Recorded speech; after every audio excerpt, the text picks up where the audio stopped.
Welcome back, friends, to the 18th edition of What the Facts, the most frequently asked questions about nutrition.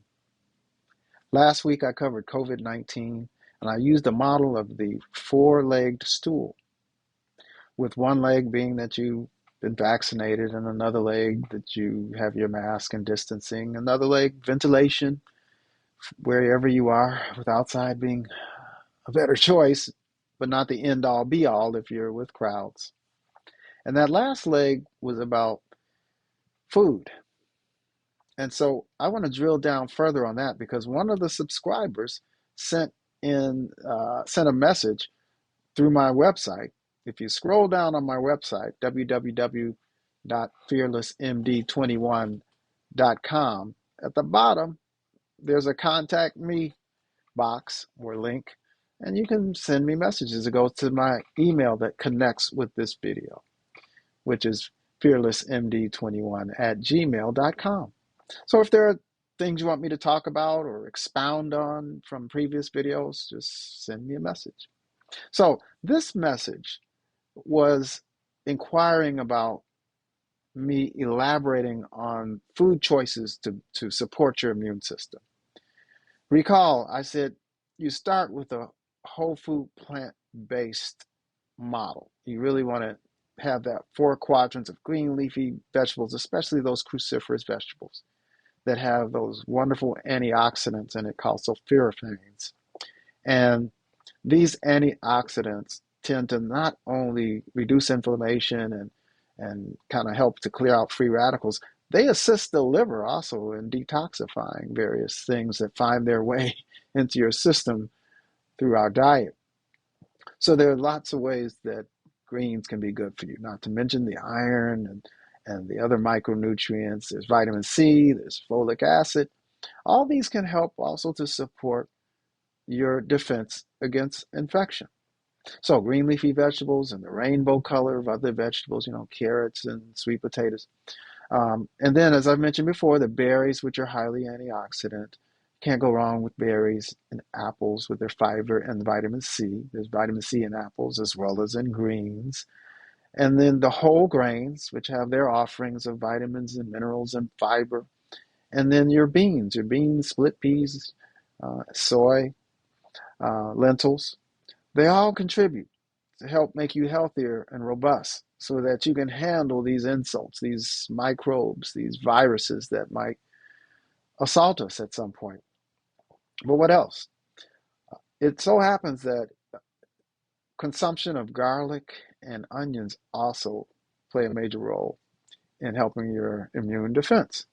So onions and garlic, whether they're cooked or raw garlic can be a little rough. So make sure you don't have reflux problems. I wouldn't say chew garlic raw, but having it in your food is good enough, and it's pretty robust to heat. So cooking it in stews or baking or whatever way you put it in your food is fine. If you like it raw, that's you. That's fine too. Have some breath mints. Um, but anyway, they are in the allium family that really tends to bring forth more defense mechanisms for you. Now, the other thing is the various supplements. I'm not big on supplements. I've said that in other videos, but certain ones I do like. I've mentioned turmeric before, but specifically in this setting of supporting your immune system, I would say vitamin C.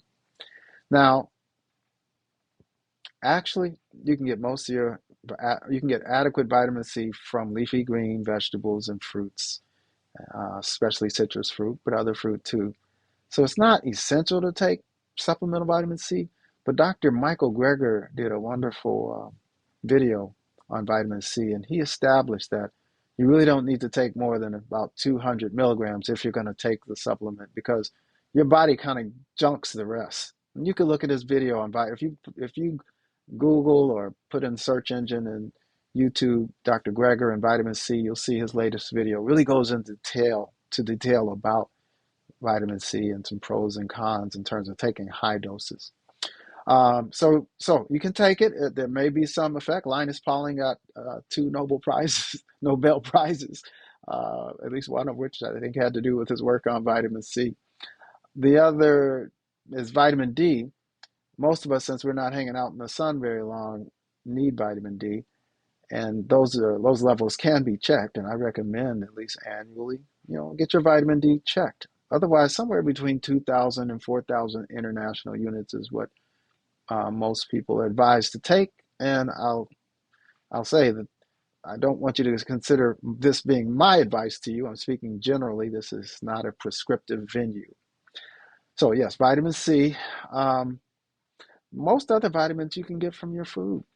I mean, vitamin B12 certainly should be taken as a supplement if you're a vegan or vegetarian or eating whole food plant-based, because it's made by bacteria. It's not made by any plants. And animals don't actually make it. Most farm farm lots that have most feeding lots now that 80% of our meat comes from fortifies.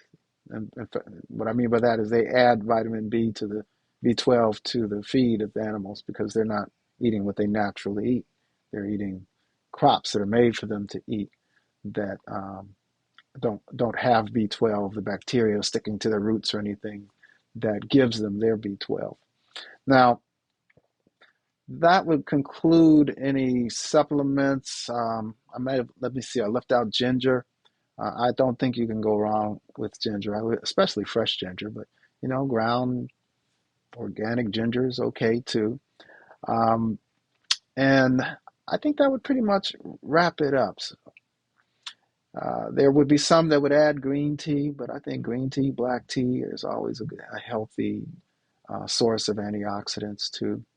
And don't forget exercise, adequate rest, stress reduction. All these things can help too.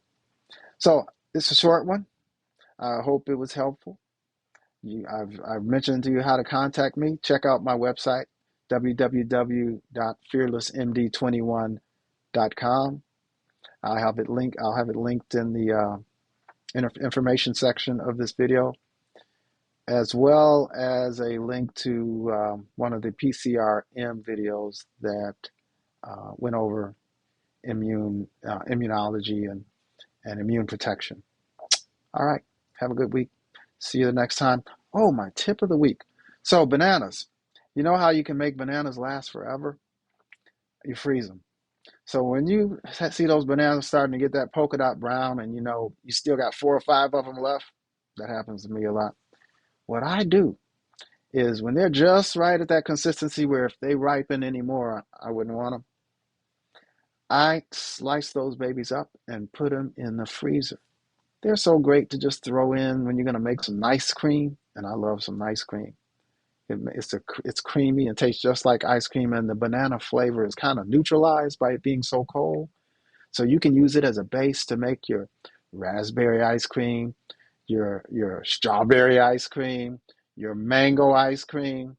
You just take the frozen sliced bananas out and throw them right in the blender, and throw in your a little vanilla extract, and throw in whatever fruit you want it to take over. Maybe you want something more chocolatey, like some cacao. Throw that in there. That's a wonderful antioxidant. No milk in it, just the cacao. So that's the things you can do with that banana, but don't throw them away. I mean, just when they start getting to that level, just slice them up, put them in the freezer. If you put the whole banana in the freezer, then it's kind of cumbersome sometimes, unless you have a really good blender, and because they're hard to slice up once they're rock hard. So yeah, that's why you slice them up and put them in a freezer bag or some kind of container that can go in the freezer, and you can come back to that. I go right in the freezer and take those slices out, throw them in my oatmeal, cook my oatmeal in it because I like to cook my oatmeal with banana to sweeten it. I don't put any sugar or honey or anything. Vegans don't use honey. Um, I don't put those sweeteners. I don't like to use artificial sweeteners either. So that's the tip of the week. Have a good rest of the week. I'll see you next time. Bye.